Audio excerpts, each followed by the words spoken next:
இதுகாரும் திருப்பரங்குன்றம் ஜி சோமாஸ்கந்த சிவாச்சாரியார் சாமானிய சமய தீட்சை என்கின்ற தலைப்பிலே மிகச் சிறப்பாக அகோர சிவாச்சாரியாருடைய பத்ததியை தெளிவாக இங்கே விளக்கினார்கள். இந்த சமய தீட்சையிலே குருவினாலே சீடனுக்கு இறைவன் காண்பிக்கப்படுகிறான். அது தனிச்சிறப்புடையதாக இருக்கு. அடுத்தபடியாக இந்த தீட்சைங்கிறதுல இந்த உடல் பெற்றவர்கள் கொடுத்தது. யார் ஏதாவது ஒன்றில் தயார் பண்ணால் அவள் அதுக்கு பேர் வைக்கிறதுன்னு ஒன்று உண்டு. இந்த உடல் பெற்றோர்களால் ஏற்பட்டதாலே பெற்றவர்கள் முதலில் நாமகரணம் செய்கிறார்கள். அடுத்ததாக இந்த சமயம் நமக்கு ஒரு பெயர் கொடுக்கிறது என்று சொன்னால் அதுதான் சிறப்பாக தீட்சா நாமம் என்று சொல்லப்படுகிறது. இந்த சைவ சமயத்துக்கு நான் வந்துட்டேன்னா, அப்படியா நீ சைவ சமயத்தவனா என்ன பெயர்னு கேட்கறதுக்கு சமயம் ஒரு பெயர் நமக்கு சூட்டுகிறது. அது இந்த தீட்சையில்தான். அது எவ்வாறு சூட்டப்படுகிறது என்பதை இந்த பிரயோகத்திலே பார்த்தோம். மிக அழகாக மண்டலத்தில் பூஜை செய்யப்பட்ட இறைவன் எல்லா தேவதைகளோடு அருளுவதற்கு தயாராக இருக்கின்ற அந்த யாகசாலைக்கு மேற்கு திசையிலே ஆச்சாரியர் சீடனுக்கு சம்ஸ்காரங்களை செய்து மேற்கு வாயில் வழியாக யாகசாலைக்கு உள்ளே அழைத்து சென்று கண்ணை கட்டி அழைத்து கொண்டு போகிறார். ஏன் அப்படி ஏன் கண்ணை கட்டணும்? புலனடக்கம் இருந்தால்தான் அடக்கம்தான் அமருள் வைக்கும். அந்த ஏகாகிர சித்தனாக இருப்பதற்கு, அந்த இறைவனை பார்ப்பதற்கு முன்பாக மற்றதெல்லாம் பார்த்துட்டு இருந்தா அவன் இறைவனை பற்றி தெரியாது. அந்த தெய்வ சிந்தனையோடையே போகணும். அதனால் அந்த கண்ணை கட்டி கையை பிடிச்சி ஒன்றும் தெரியாத குழந்தைய எப்படி அழிச்சுட்டு போவாரோ அப்படி இந்த ஆச்சாரியர் ஒரு தந்தையை போல ஒரு குழந்தையை போல இவனை அழைத்து சென்று வேதிக்கு தெற்காலே நிற்க வைத்து அதற்கு பிறகு அந்த கண்ணை சுற்றி கட்டியதான நேத்திரப்படத்தை நீக்கி அந்த பூவை போட சொல்லுகிறார். கையில் புஷ்பாஞ்சலி கொடுத்து அவன் போடுகிறான். போட்ட பிறகு அவன் போட்டதை வைத்து ஆச்சாரியர் ஒரு நாமகரணம் செய்கிறார். அதை தான் இவர் சொன்னார். அங்கே என்ன சொல்கிறா, அங்கே 4 லிங்கம் இருக்குது, நடுவில் பத்மம் இருக்குது, 4 மூலைகள்லேயும் பதங்கள் இருக்குது, லத்தைகள் இருக்குது. இந்த பூ அவன் போடுறது எங்கே போய் உழுதோ அதான் பதவி, பூர்வ புண்ணியானம். அவன் போய் உழறது தான் அவனுக்கு பேர். அது மூலையில் போய் உழுந்தாலும் அதுக்கு ஹிருதய சிவம்னு தான் வைக்கணும். ஹிருதய சிவம், சிகா சிவம். அப்படி திக்கில் விழுந்துட்டா அகோர சிவம், தத்புருஷ சிவம், வாமதேவ சிவம், அதான் பிராப்தம். அப்போ இப்போ உங்களுக்குலாம் நல்லா தெரியும் எந்த லிங்கம் எந்த பக்கம் இருக்குது. பிடிச்ச லிங்கத்தில் போட்டுருவோம். ஆனால் உண்மையில் ஒன்றுமே தெரியாமல் சமயத்துக்கு வர பார்த்தீங்களா, அவளுக்கு இது எந்த லிங்கம்னே தெரியாது. என்னமோ படம் போட்டு வச்சிருக்கா, இவன் பாட்டுக்கு போட்டுருவான். எக்கி கூட போட மாட்டான், மத்தியத்தில் போடணும்னு கூட தோணாது. இவன் பாட்டுக்கு அர்ச்சனை பண்ணுற மாதிரி தூக்கி போட்டுருவான். அது எங்கே இதெல்லாம் இந்த ஆரூடம் பார்க்குற மாதிரி பிரச்சனம் பார்க்குற மாதிரி போய் விழுது. இதில் என்ன முக்கியம், அவர் சொல்கிறார், தோ பாரு இறைவனை.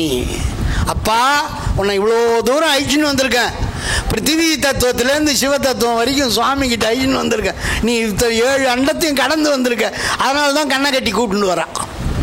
கிட்டக்க இல்லை, நமக்கு வேணால் கிட்டக்க இருக்குது. மேற்கு வாசகாலிலேருந்து உள்ளே வந்தால் 10 அடி தான் நின்று. ஆனால் 10 அடி கிடையாது.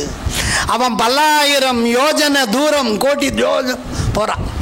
போய் சிவலோகத்துக்குள்ள போய் அங்கே போய் சுவாமி அழிச்சுன்னு போயிடுறாரு. அவ்வளோ தூரம் யோக சக்தியினால். அப்படி எப்படி இந்த கணபதி ஔவையாரை தூக்கி கைலாசத்தில் துதிக்கியால் விட்டாரோ அப்படி இவர் கொண்டு போய் பட்டுன்னு சிவதத்துவத்துக்கு பக்கத்தில் நிப்பாட்டி வச்சு தோபாரு சிவன் என்றார். அதான் குரு மகிமை, குருவோட மகிமை. அது மட்டும் இல்லை, அப்போ ஒரு ஸ்லோகம் சொல்கிறாரு, இது இவரை பார்க்கறதுக்கு எவ்வளோ பேர் தவம் இருக்கா, பிரம்மா விஷ்ணு இந்திரன் அவள் எல்லாமே பார்க்க முடியலப்பா, அவள் எல்லாமே பார்க்க முடியாமல் தோற்று போயினார். என்ன அழகாக சொல்கிறாரு. ஆகையினால நாடி நான்முகன் நாரணன் அங்கு தேடியும் தெரிந்தும் காணோனாத பாதம் நீ இப்போ பார்க்குற பார் அப்படின்னு பெருமையாக எடுத்து சொல்ல. அங்கே சொல்லுவான், கண்டேன் அவர் திருப்பாதம் கண்டறியாதன கண்டேன். அப்படி சுவாமியினுடைய பாதம் இங்கே தான் சுவாமி இருக்கார்னு ஆச்சாரியர் எடுத்து சொல்லி அவனுக்கு அப்படியே கையை பிடிச்சி பக்கத்தில் ஓம குண்டத்துக்கு பக்கத்தில் தனக்கு வலது கை பக்கத்தில் அழகாக உட்கார வச்சு அவனுக்கு முதல் பூஜை பண்ணுறதுக்கு சொல்லித்தரார். இப்படி பூவை போடு அப்படின்னு, புஷ்பத்தை எப்படி சமர்ப்பிக்கணும், அர்ச்சனை பண்ண பூஜை செய்ய கற்றுக் கொடுக்கப்படுகிறது. இந்த சமய தீட்சையிலே கற்றுக் கொடுக்கப்படுகிறது ஆச்சாரியரால். பலவிதமான தீட்சைகள் அழகாக எடுத்துரைத்தார். சாக்ஷுஷி தீட்சை, மூலேன நிரீட்சானாலே தீர்ந்து வச்சு, அது ஒரு தீட்சை. அதே போல் ஸ்பரிச தீட்சை, சிவஹஸ்தம், இந்த கை இருக்கே, இது ஆச்சாரியர் கை இல்லை, என் கை இல்லை, உங்கள் கையை முதல்ல தானம் பண்ணவன், கடவுளுக்காக கையை தானம் பண்ண ஒரே குலம் நம்ம குலம்தான். எல்லாரும் எத்தனையோ பேர் சொல்லுவா, கராவலம்பம் கராவலம்பம் ஸ்தோத்திரம் கராவலம்பம்னு சொல்லிட்டு இருப்பா. ஆனால் ஆபத்காலத்தில் உண்மையிலேயே இந்த 36 தத்துவத்தையும் தாண்டி தத்துவாதீதனோட சேர்க்கறதுக்கு தூக்கி விடுற கை சிவஹஸ்தம். அப்பேற்பட்ட ஆச்சாரியர் சிவஹஸ்தத்தை பண்ணி அவனுடைய உத்தமாங்கமான தலை மீது வைக்கிறது அந்த சிவஹஸ்தவ நிவேசனம். அதுதான் ஸ்பரிச தீட்சைன்னு மிக அழகாக சொன்னார். அப்படி யோக மார்க்கத்தால் அந்த ஆத்மாவுக்குள்ளே போய் சமரசி பாவமாக தன்னையும் ஆத்மாவை புத்திரநாமாசின்னு வேதம். சுவாமி வேற முருகன் வேற இல்லை, அவரே தான் அந்த ஷட்சக்கரத்தில் இருந்த ஷட் புலிங்கமும் தான் ஷண்முகராக வரார்.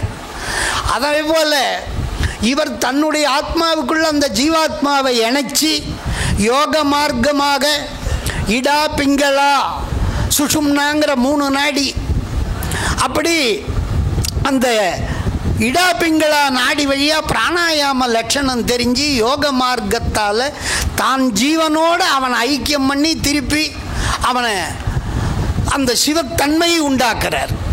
தன்னோட சேர்றதாலேயே சம்சர்கஜா தோஷகுணா பவந்தின்னா, நல்லவாளோட சுவாமி ஆச்சாரியர் ஹிருதயத்துக்குள்ளே போயிட்டு வந்தான்னா அவனும் ஆச்சாரிய தன்மையினால் சிவத்தன்மை அடையும்.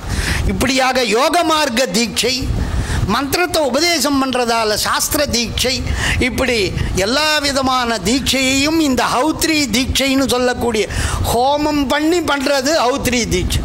அது இந்த பூமியில் தான் பண்ண முடியும். அந்த ஹோமம் பண்ணுறதுக்கு அதிகாரம், ஹோமம் பண்ணி தீட்சை பண்ணுற அதிகாரம் சிவாச்சாரியாருக்கு ஒருவருக்கு தான் இருக்குது, சன்னியாசிக்கு கூட கிடையாது. ஒரு சன்னியாசி ஹோமம் பண்ணி தீட்சை பண்ணி வைக்க முடியாது. கையால் தொடலாம், காலால் கூட தூக்கி பாதத்தை மேலே வைக்கலாம். ஹோமம் பண்ணி தீட்சை பண்ணக்கூடிய அதிகாரம் குருக்களுக்கு மட்டுமே உரியது.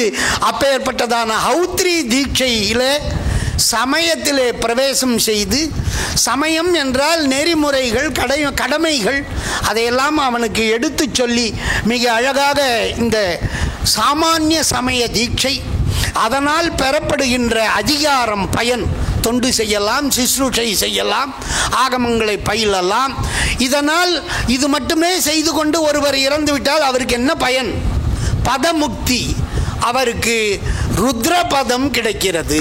இந்த தீட்சையை செய்து கொண்டால் ருத்ரபதம், ருத்ரன் சொன்னால் எப்படி பயன் கிடைக்குமோ அதுபோல் ருத்ரபதம் கிடைக்கிறது.